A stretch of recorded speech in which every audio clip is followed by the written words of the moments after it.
Read all about it. The NBA is coming back to Seattle. I'm very excited about the possibility. Seattle Times columnist Jerry Brewer is confident that investor Chris Hansen can complete a $525 million deal to purchase the Sacramento Kings and bring them to Seattle as the new version of the Sonics. I think there's going to be a lot of lawsuits and litigation to get through before it's official. But I fully expect that in November 2013, the Sonics will be playing in Key Arena.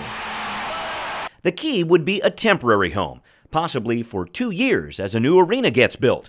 But that all depends on the outcome of 2 lawsuits. The most recent one, with no hearing date as of yet, says the new arena violates I-91, which Seattle voters approved in 2006.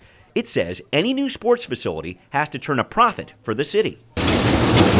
The second suit, with a hearing on February 22nd, comes from local longshoremen who say a new arena would clog up traffic at the Port of Seattle. The economic impact on the trade that flows through the Port of Seattle would be significant. The claim is the city and county's memo of understanding with Chris Hansen focuses too much on the land he's purchased near First and Holgate. The longshoremen say that makes the environmental review of this project, which is supposed to compare other sites, a sham. If you read the MOU carefully, the deal's a done deal. And that is just contrary to the way our law should work. Is that something we should be concerned about? I think so. Peter Steinbrook has been a consultant for the port on the arena deal, and he says the city and King County are getting led down a path. I don't think a private individual should dictate the terms of where a regional public facility is going to be located. 2 competing traffic studies from the Chris Hansen Group and the Port of Seattle disagree over the new arena's impact on the port. But Steinbrook says overall, more commercial activity in this industrial area would hurt several businesses and take away family wage jobs. I'm not convinced that the true costs have been measured and that this is the best deal. Mayor Mike McGinn says a complete environmental review of the SoDo location compared to Key Arena and other locations is underway. The point of the review is to understand the positives and negatives of each site. And McGinn says the $500 million plan to build the arena, which involves $200 million in public money to be paid back by arena proceeds, is a good deal. The rest of the money comes from Chris Hansen, who wants to build where he's purchased property, in SoDo. So people say, well, why not go here or why not go there? You know, we got one big pro for this site, which is we have an outside investor willing to put in hundreds of millions of dollars of private money.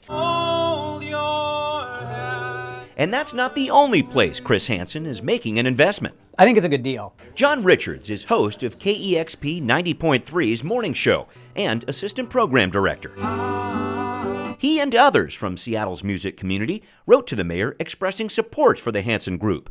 The investors are planning $15 million in upgrades to Key Arena, right as KEXP plans to move in next door in Seattle Center in 2014. Our timing and our space in Seattle's just perfectly aligned right now. Critics say a new arena in SoDo could make the Key obsolete in the future, but Richards believes the Hansen plan will help both arenas work in the long term. What is the solution if this group didn't move in? I haven't seen one. I have hope. I mean, this is the best shot we've had at making the Key significant again. But before anyone gets their hopes up too high about renovating Key Arena, bringing an NBA team back to Seattle, and building a new sports arena in SoDo, remember this. By no means is it a done deal. The final story on this front page news hasn't been written yet.